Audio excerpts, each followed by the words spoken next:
pushing buttons and different things. Looking forward to this interview. It's been a month since I've been on the road, and I was able to film a very good friend of mine, Julie Ryder, in Montana, but I'm home now in California, and I just had a real deep pulling to talk to bring this dear friend of mine, Joan Marie, back on today.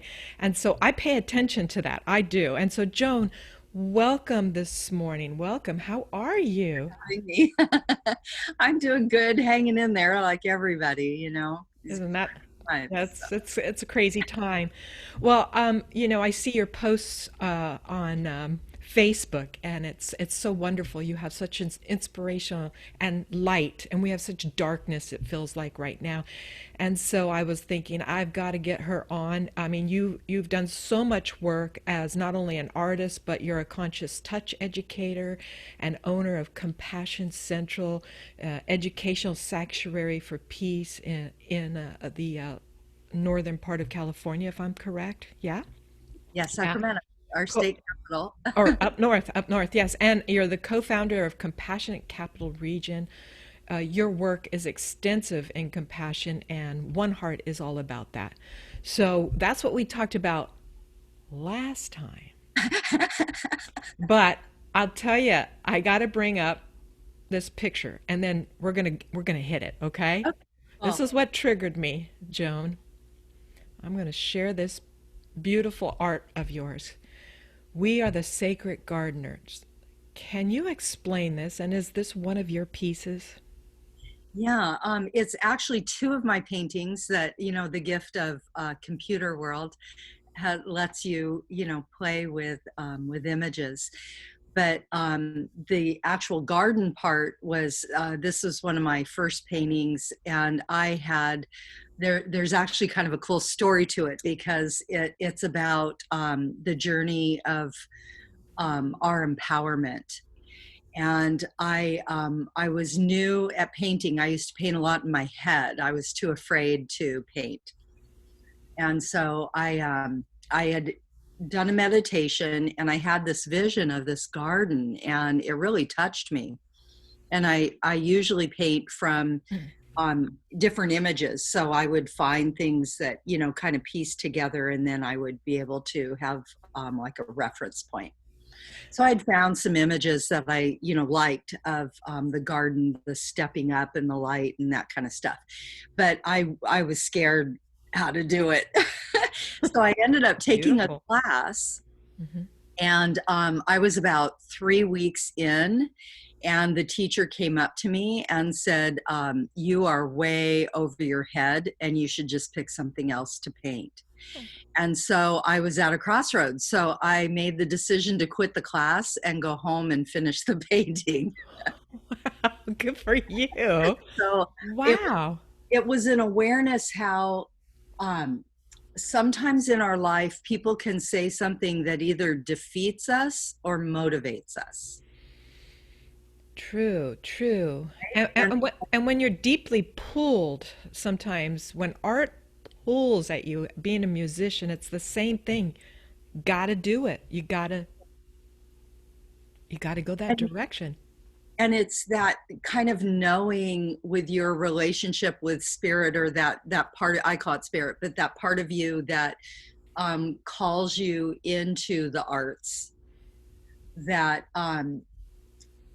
you trust that. Yeah, And so by going home, even though I felt like I didn't know how to do it, I wasn't telling myself I can't do it. right. And so I ended up finishing the painting. It's ended up being one of my signature pieces. It's called The Sacred Garden, not Secret Garden, Sacred Garden. Oh, thank you. Thank you for correcting me. A lot of We people, are the no, you said it correctly. Oh, You said good. a lot of people, because of the popularity of Secret Garden, they have it confused with. Oh, okay, okay. So, So what's behind that? Why name it Sacred Garden? Why? because in my dream, or in my vision, I had behind that wall there was a bench, and there was this ethereal goddess, and I would sit on the ground, and rest my head on her lap, and she would comfort me. Hmm. And so, and I could hear water, it really brought in all of my senses, and it was a place of peace and comfort and tranquility. And so that's why I called it Sacred Garden. Beautiful. That's a And beautiful story. the caduceus that is in the sky in the center, in the middle of the top of the painting, yeah, that's from another painting, and it's a caduceus is the medical staff kind of borrowed that Yeah. from Veterinarians no, no, have no, it? No? um, Medical. I'm not sure about Okay. veterinarians, but the medical community definitely uses the staff with I Right. think they have one snake around it. Yes. The mystical and the esoteric lines of the caduceus has the two, because the staff represents our spine, and the snakes represent the divine masculine and feminine, the Ida and the Pingala, that move up through and cross each other, winding until they come to the crown, and that's the place of illumination and enlightenment.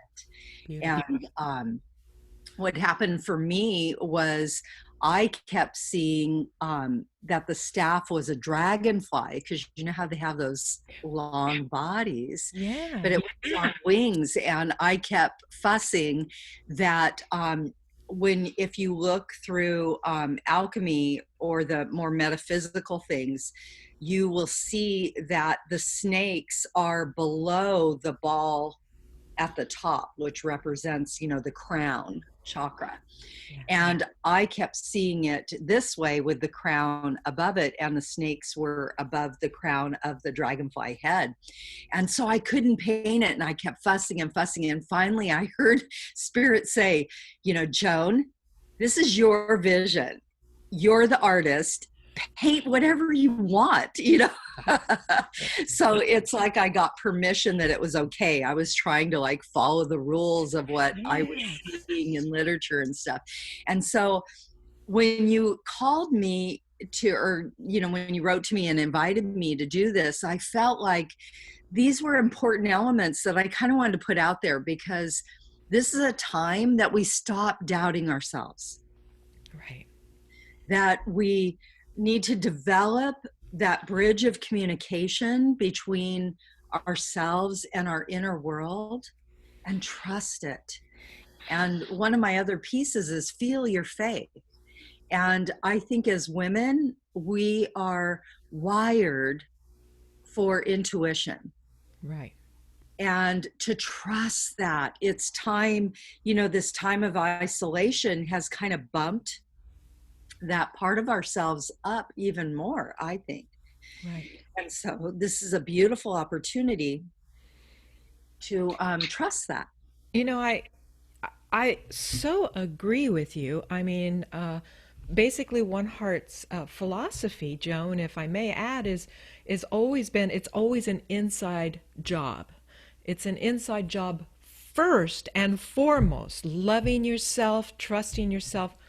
But Joan, that's difficult to do, and I'm excited to hear if you have some ideas to help everyone listening to what would you suggest for the sacred garden? You had an idea, I think, about bringing forth the arts, something about that when we were talking. Well, if we start, that's why I have the words across. We are the sacred gardeners. Okay. This is a time for everyone, not just women, but this is definitely a power time for women. But this is a moment where, if we think of ourselves as sacred gardeners, it's almost like an automatic reboot to reconnect us with our nature. Oh, And I like that. nature is our nature, Sure. right? And we live in a culture that has raped and pillaged our sacred land, and taken it from the Native Americans. And I I continue through the compassion work to learn how to rein in and work with my healthy moral outrage. I'm Oh, angry. I'm wow. over it. I call it the mom card. That's You good. know, when you go in and say enough, you know. Right. Right. Right. Right. Right. And That's good. I think we need a collective sending these. Oh, there's a part of me that just wants to say, Say oh, it, Joan. I'm Say it. going to say it. These old white men, I want them to go to their rooms and just stop it. I'm over it. And this inequity, this unfairness, this cruelty, and the promoting of unkindness, it's disgusting. Right. It's inhumane. It's the scum of who we are capable being of as human beings, and we know we can do better. We Yes. know it. Yeah. We feel it. We know that it's wrong. People, no matter the crimes they have committed, whatever their background is, nobody deserves to be shot in the back by people that used to be called peace officers. Oh, I know. You know what has happened, and I think we've needed this collective shakeup to recognize. And one of the big things, and I think you'll relate to this as well, since we're close to the same age, I'm sure, is that I've become very aware that I am a product of the 60s, Okay. and now I'm in my 60s. Right. So we grew up in a time of revolution and people speaking out and saying this is wrong and we can do better and let's look at this, but they were vilified. Yeah. I, And I, go ahead. I totally agree with you that we've totally disconnected from nature. You can see it everywhere. People have just forgotten. They're so in their little boxes, in their jobs, in their We've been cars. quarantined. They're not focused. There's just this disconnect. And I've been on the road for a month in my RV. I have a flower power rig. It's really cute. And I'll tell you, A 60s girl, see. I, a wannabe, or yeah, I was, yeah, but I did grow up. But you're right. There was this. It's almost remnants of the Renaissance period, where there was this idea that it was the Dark Ages, where they said it really wasn't. But then, as they moved into the Renaissance, thereby, it's almost like what you're bringing up in a sense about using the arts, if I'm right, to stimulate us, wake There, us up. What are you suggesting? well, there's an extraordinary book by his last name is Schlain. I'm drawing a blank at his first name right now, but the last name is Schlain, Schlain, and it's called Art and Physics. Uh-huh. And so he combines, you know, the esoteric and the practical. And what his theory was is that throughout time, if you look at the arts, when arts brought in different techniques and styles, that right after that, there was an awakening through the sciences of some kind of discovery. And so his Yes. theory was that, and I think it's a correct theory, is that our right brain is more our creative, Sure. and so it doesn't always have language to it because language is more left brain. And so images can come through, and whether it's dance or music or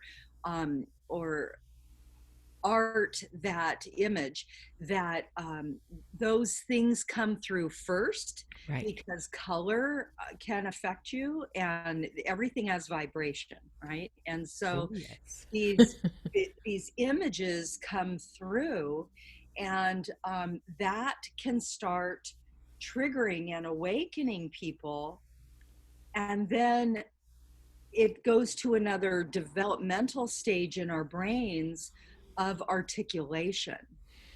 and It's then it's word true. and thought come through. And so then we start working, hello, whole brain instead of Yeah. Yeah. just right or left brain. We have a whole brain, Right. and so that to me is what is most exciting during a Renaissance time, is that you use symbols and images to create stimulation of thought and direction of thought. Right. And some of the greatest music that is still relevant came from the 60s. Oh, You know? yes, I know. I played quite a few of those songs. Yep. Yep. And they're still relevant today. And that's part of what really uh, pulls me as well, is that the 60s was a revolution of the youth. And what would happen if the elders and the youth gathered together? Right. Right. That I want a better world for not just my grandchildren, for all our children and our Yes. children's children. And people are taught hate. Kids can be mean, but they awaken very quickly when you remind them, that's not a kind way to be. You know how to be kind. Yeah. And it's like, oh yeah, I do. And so there's goodness in children, and it can be stimulated so much easier than the density of adults that have been layered with pain and hurt, because that's so much of bullying, that a bully is usually trying to transfer pain. I love that because doing anti-bully assemblies and putting nonviolent communication tools into the music, Ah, my thought has always been that music, we can go instantaneously back to a memory, good or bad, especially in our younger years. And I thought nonviolent communication tools built into the music that I was presenting at the assemblies would lock in. And, you know, I know bullies. We all know bullies. Bullies are the most hurt, severely hurt, and they don't know where to put that. And I see it in a lot of our politics. Unfortunately, I do see it with the different, left and right brain people that believe so adamantly politically where they can't see beyond it. Do you think the arts might be able to crack that open, as you said earlier, to use both sides? Or I do, because I think that the arts bring people together. They unite people. And when you think about, like, look back at the 60s, um, there it was such a fusion and new discovery of music, and different cultures bringing different sounds together. Even the Beatles brought in the sitar. So there's all different bands were multiracial. We even had Redbone was Native American, and they were in full dress, and it was beautiful, and we just celebrated that. And it's like, what happened to that time? We even had white people singing "Say It Loud, I'm Black and I'm Proud." It was just such a different time. I don't remember that, but I love it. I love it. That was James Brown. Come on. Oh, well, of course. I forgot. Yes. Yeah, that's a good one. So, That's a good one. it was a different time where we were coming together and celebrating, and that's part of why I think my soul and my heart has always been so happy. I started doing Day of Peace events in 2011, and they were multi-generational, multicultural. They were free. They were filled with the arts, with music, um, poetry, vendors, sharing their art, and but it when what I believe is that when you are happy and you're enjoying yourself, that um, you can have education through celebration, exactly like what you were saying, by playing music with consciousness, Right. that it's not just loud sounds. It's music with meaning, that's meant to touch your heart and stimulate your mind. Right, We right. need that. We Yeah. need the elevation of our minds. And I believe that we can do that through a compassion renaissance of conscious art. And that we need a clarion call of people everywhere, that art is very much a way to process whatever you're going through. My art, it has been a very personal and inner journey and a way to commune. Um, that's one of the important elements. I have like four main elements with the red tent work that I do, of that you need to commune, where you connect with your inner world as well as your outer world. You need to undulate, you need to move your body and feel that nature of yourself. You need to nurture and nurture the nature.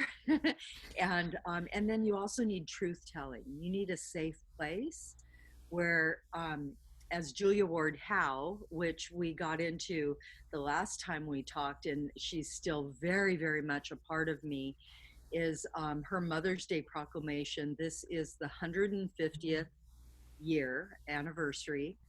And I am going and talking in as many places as I can to encourage people to read the Mother's Day Proclamation, to embody this woman, Julia Ward Howe. If you think about 150 years ago, what it was like for women and the suppression of women during that time. This was right after the Civil War. What it was like for women. And, you know, you didn't have the right to vote. You were a second class citizen, no matter what nationality you were. You were owned by your husband. It was detrimental and unsafe to be an unmarried woman. And she got up and said, she called people on their stuff. We will no longer wait for important questions to be answered by irrelevant agencies. Like, oh my God, that is a slogan for our time. Yeah. And that was 150 years ago. Right. And so one of the most important things that she knew in her soul is, and that this is also the year of the 100th anniversary of the 19th Amendment, which gave women the right to vote. Mm. But it was done with a turn. An incorrect choice was made, and it caused harm to people. That a choice was made that the bill would not pass if they did not exclude other nationalities of women. The suffragette movement started, that included Black men and Black women. Right. Right. And they were excluded. And Julia Ward Howe's message says women of all nationalities. We need to include everyone. This is not about exclusion anymore. Right. And so I feel this is a time of healing. And one of her deepest messages in the proclamation is that we take the time. We cannot talk about the greater needs of peace until we grieve together. When you are stirred to have empathy towards others, when you start hearing what their pain is, of why they're being who they are, back to the bullying, when you listen to a bully's story, they're usually in tremendous amounts of pain. And that makes you respond differently to them. You care about them in a different way. You want to help and support them in a different way. So the unkindness that's being thrown everywhere is just awful. I'll tell you what really got me. You posted, and I've reposted it so many times, of that African man in a tribe, his head's down, and the group in a circle behind him, so to speak. And when someone has done bad, they don't reprimand him, lock him up. They actually surround the individual. Oh, it gives me chills. And they tell him all the good, reminding the brain that of all the good that they are, of all the blessings they are, of all that they are in this world, and that they matter. You know, I have a song actually called I Matter, and it's really important for us to realize how much we really matter. So many of us don't really get that at all. Do you think, Joan? Oh my We just don't. gosh. And so many of us hold those moments when we felt like we didn't matter, Right. that our voice wasn't heard, that that it that it doesn't matter if we're not here or not. And Right. look at the rise in not only domestic abuse, both women and men are Mm-hmm. perpetrators, Mm-hmm. but also the the suicide rate has gone Right. up. That I've heard about that. mental health is just so paramount right now, and I do think it has to go. When you feel like all your solutions are gone, you know, people need to feel empowered that they have choice. Right. And um, when that's taken away, it becomes very difficult to know that we matter, that that people don't want us to harm ourselves. Right. And poverty and despair, you can be wealthy and be in despair, but Sure can.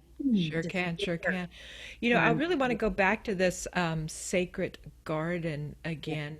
You were saying something the other day about we have to seed and then we have to harvest it Yes. and start it within our own community. Now, first, I think it has to start within ourselves. So, what are we seeding? You gave the four things that I'm harping on all the time. I'm going to go back to it myself, and that is feed your body good, healthy food. You know, treat yourself good. Don't eat the garbage.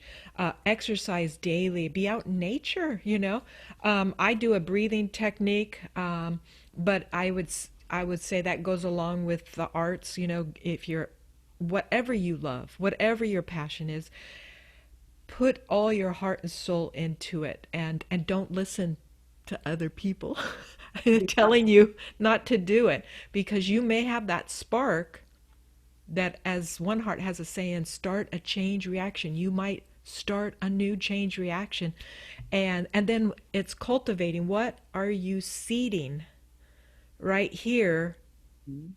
to see outside of your body harvest, basically. So that's starting with yourself.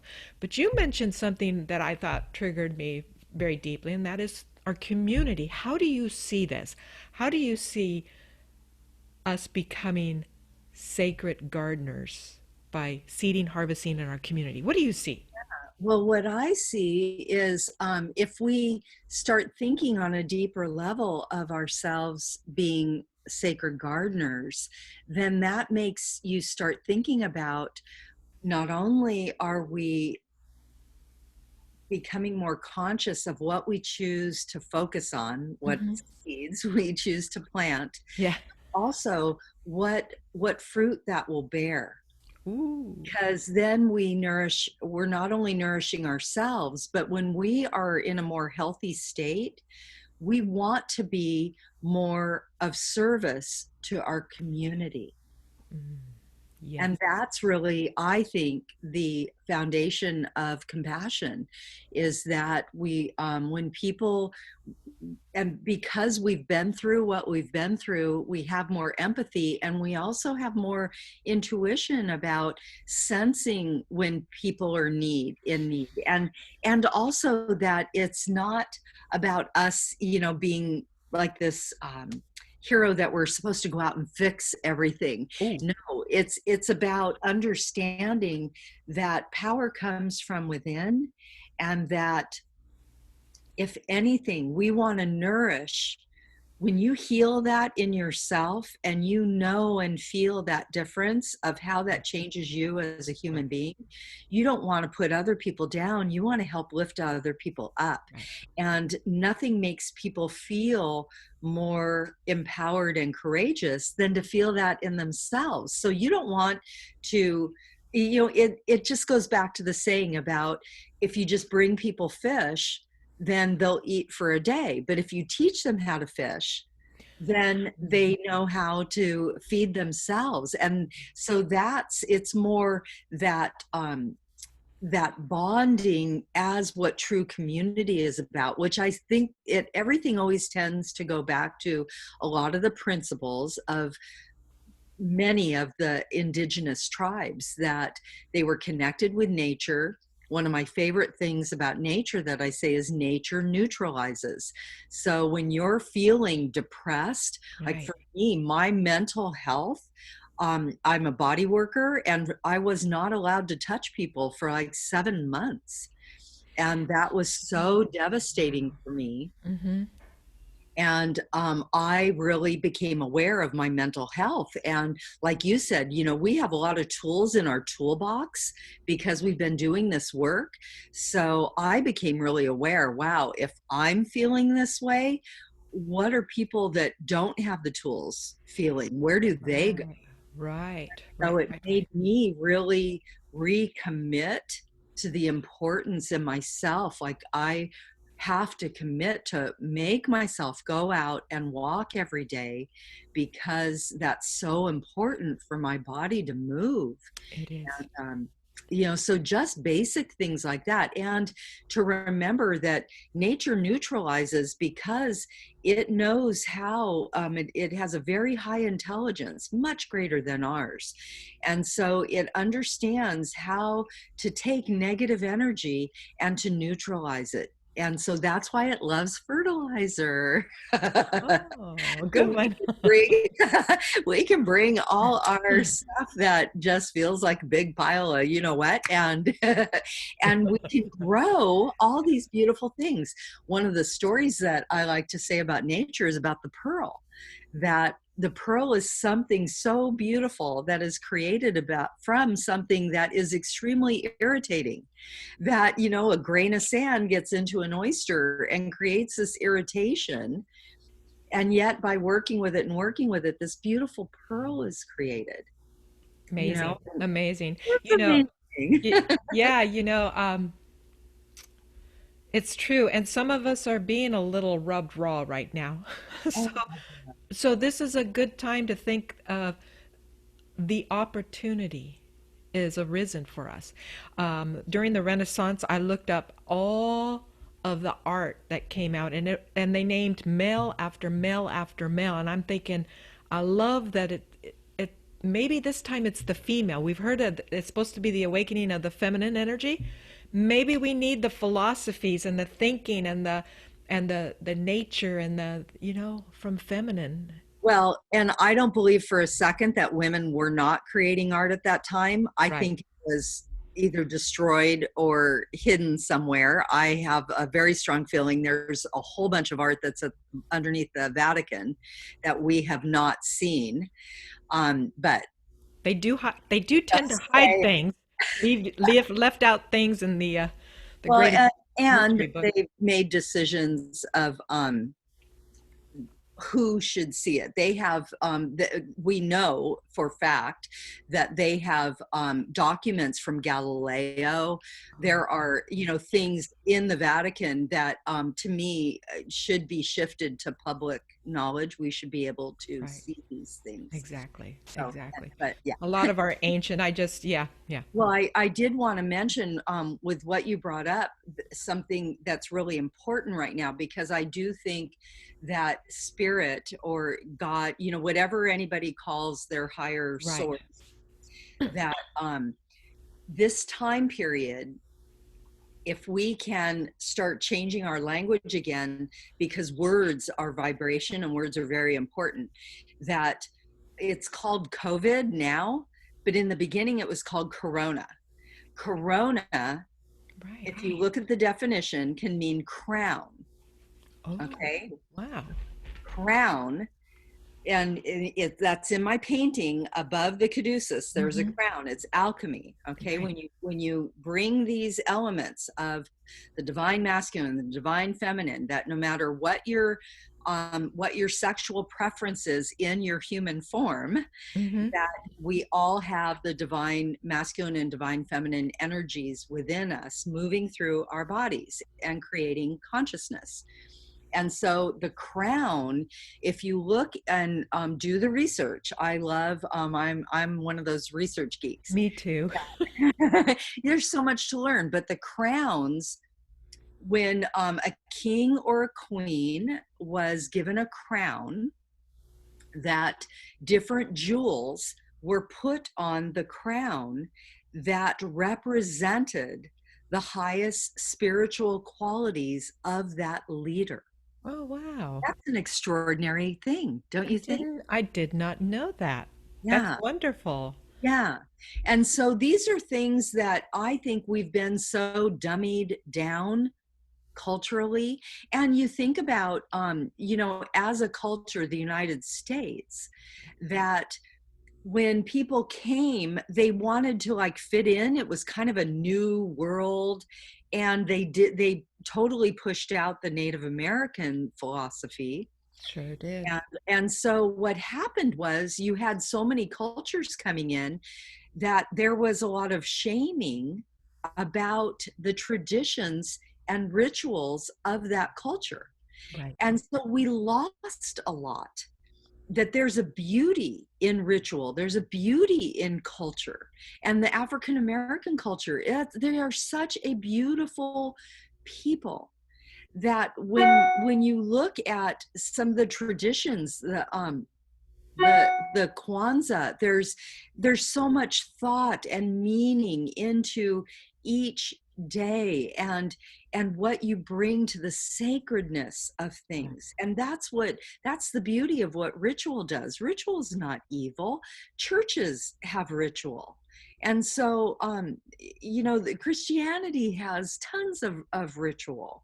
And so we need to stop looking at things as being evil and looking at the beauty of things. There are dark things, but the more we embrace our intelligence and our higher knowing, we know what's wrong and right for us. We know that the basics of do no harm. A gardener pulls the weeds. When you see a weed, you remove it. You don't need that in your garden because weeds will take over. And I think culturally, we're in a time of weeds. We need some major clearing out. So the basic foundations of what we came together, our opening words were "we the people."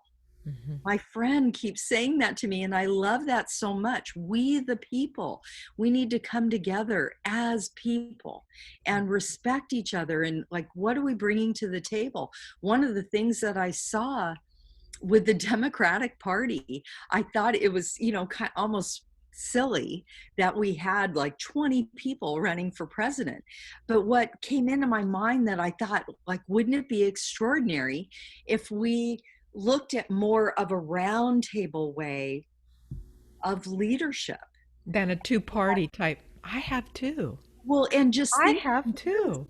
like, each of those people were coming forward with a passion that they cared about. Right. And what if they were put in charge of that leadership? Like, what, that would be like such a quick shift in change if you put people in power that have passion for equanimity and passion for doing right and stimulated growth.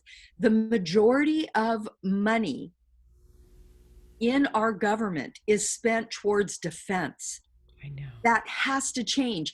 One of my big things, okay, I'm going to step up here. I'm going to be my woman on fire here. Well, That just tell me, Joan. Just tell me. okay. That I have an issue. On a personal level, that I have been going through this whole poverty thing and, collecting unemployment, being isolated, not being able, not only, I haven't been allowed to work because my work touches people. Now I'm working again, and I'm really grateful for that. But we were put in a system that put a lot of restrictions. So we had to learn, okay, if I'm going to go back, I'm not going to touch people irresponsibly. I have to look at how to do it responsibly. That's always forefront. However, what happens is once you get into a poverty system, it makes it very hard for you to like get out and be Ah, self-sufficient. that's true. Okay. That's true. And so what happened is I have been without insurance, medical insurance, because Medi-Cal has pulled me out, and I've been in this horrible journey with Medi-Cal. Medi-Cal decided to go through my taxes, and they determined that they pulled me out of my insurance because I made $25 a month too much over a whole year. So that's $300 that I made too much for a whole year. And on September 10th, 2001, our government stood up and said that they lost $2.6 trillion. $2.6 trillion. So I think Medi-Cal should be the ones doing the research to find out where that $2.6 trillion went, because if they can find that I'm $25 over, they should easily be able to find the $2.6 trillion that our government from the military lost. Where did that money go? What could we do if we found that money? Well, there's So a lot of money, and I think a lot of us would agree with you, is that a lot of our money, I would like to have a more of a say in where my money is being used instead of wars, instead of this conjuring up of whatever they're doing behind our backs. I fully do not put all my hope into this one individual or one no, yes. fantasy or one political party anymore. It's up to me. I'm learning that real clear, and I'm hoping that from our talk today that this sacred garden is really it's really about us finding, going within and finding it and trusting it. Trusting it is such a big one on my. Okay, Well, I want. it becomes a community garden. A, It nourishes yes, so much. then it will, like the stone in the water, it ripples out. Yes. That's why I love you. I'm so glad we're back here. Well, I want to end here. It's been so lovely. We could talk probably for hours, but you have something coming up in December, and I really want to drop the seed and help you out. So, Thank what's you going so on? much. Thank you so much. And I want to I did go on a little rant there. So sorry You about need it. You needed to say it probably for others who are feeling the same thing. Joan, you are not alone. I know you're not, right? making, and yes. And so there's a couple things Okay. that if anybody has not seen the movie The Glorias, I really encourage people to see that. It's about Gloria Steinem, and it's excellent, and it will put people on fire again. We need women on fire. We need men on fire that support the women on fire. Yeah. And so I'm very immersed with the Charter for Compassion. And so the Charter for Compassion has the Compassionate Women and Girls, Right. and under that they have V 2020. And so many of us were feeling those stirrings of the year 2020 as it was approaching us. We just had no clue it was going to look like this, you Right. know. But so V 2020, because of the significance of the suffragette movement, 100th anniversary, and Julia Ward Howe 150th anniversary, the V 2020 was started. And so now we're coming to a conclusion. And so the 1900s was the roaring 20s, and it wasn't just a year, it was a whole decade. And so we aren't sure what 2020, I'm hoping that this will be a giant stirring for people. But what we're doing for December 2nd is I will be one of the artists on a call with V 2020. That's on Facebook, and Compassionate Women and Girls, I believe it's .org, is You can sign up so you can be notified.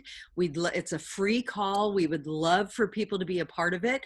I have started, I have the first active Congress of Women in Sacramento, and I'm so excited about that. I went through a journey to get these women. We have extraordinary women that are coming together for the year 2021 Day of Peace, and we are going to do an exhibit at the Crocker Art Museum about our vision as women in power to make a better world. And we're going to talk about that. And we believe that it's through the arts, that power right now is through the arts.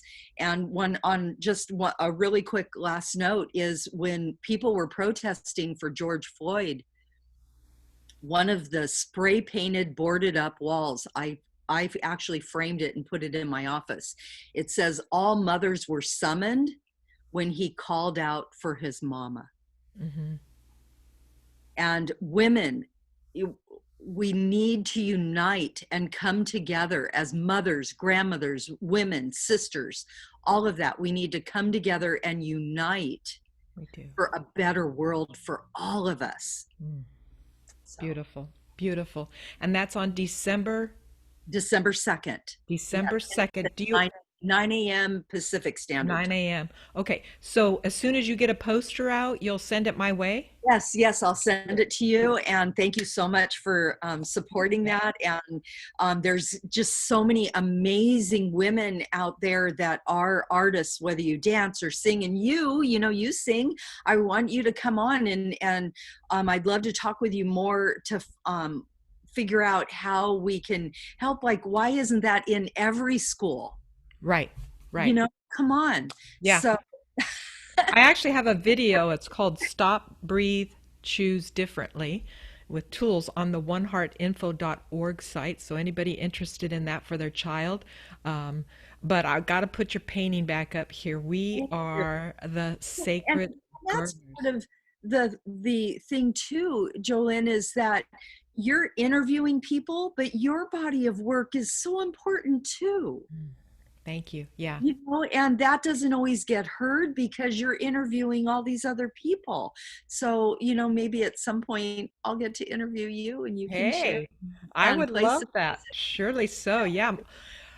It's been such a delight. Yes, you can go to oneheartinfo.org to see all these videos. We'll be posting. I got WonHeart TV on YouTube, and then I've got my own music with a new video coming to one of my songs called "Everything Stored in Time," and it's about the loss that we've all had. And right now there's a big loss, and so I've got this new video coming out. Grief, we need a lot of tools and support in how to live with grief. We've done a symposium on compassionate living and dying, and we really need to support people to move through this so we don't hold this pain so deeply in us and that it builds up and we feel like we have no options. So we really exactly. So people can see the videos at joelynlutz.com. And then I've also wanted to give out a shout out to your site is compassioncentral.us.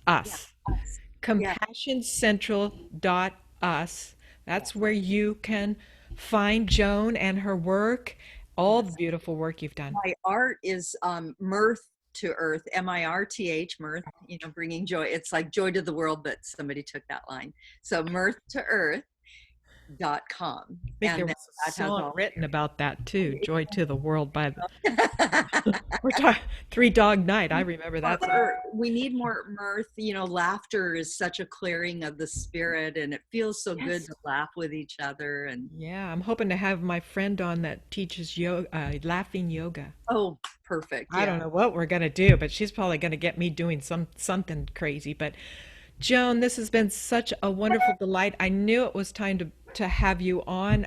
We're coming into a big time next week. There's going to be a lot, and I think it's going to be super duper important to seed our garden now here and begin to harvest it for the next, they say, several months, because the light that we have is going to be really needed because a lot of darkness is coming bubbling up, they say. And Well, and to feel our faith in trusting that everything's in divine order, yes, whether we understand it or not, and that we have to trust we're moving through an extraordinary time. It is no accident that each of us are here, and that our love and light is deeply needed in the world. We it matter. surely is. It surely is. So please, if this helps you out, please share this video with others. You can find it on WonHeart TV on YouTube or at oneheartinfo.org, where we've got all the videos of fantastic women. Joan, it's been such a wonderful time this morning. Glad you took a little time out to share your thoughts, and that one that you shared, I'll just keep that a secret. Okay, good. All right. Be well, y'all. Peace, love to you all. This is Joelyn. Thank you, Joan. We'll see you and talk to you Many blessings. Thank you. December 2nd. All righty. Let's see if what I can do here now. Bye bye, y'all.